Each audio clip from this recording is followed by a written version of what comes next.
Hello, what's up mga nakama? Yun sumali ako sa One Piece Run mga nakama. Nag-register ako. Hindi lang ako, may mga kasama tayong mga tropa, mga nakama din. So yun yun. Yung number ko. Tapos yun, finisher daw ako kahit di ako sumali.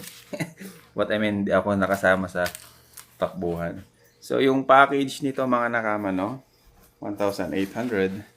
May bag siya, yan bag siya na One Piece, Tapos may damit. Tapos may tawag nito, may tuwalya pa ako doon mga nakama, Pero nilabhan ko na. Tapos yun, may bag siya na ganyan, Pero wala siyang tatak. Ang laman niyan, yun. Isang lamesa. Yun. Isang Big Mom na upuan. Tapos isang Kaido na upuan. So, yun. Package niya mga nakama, Sa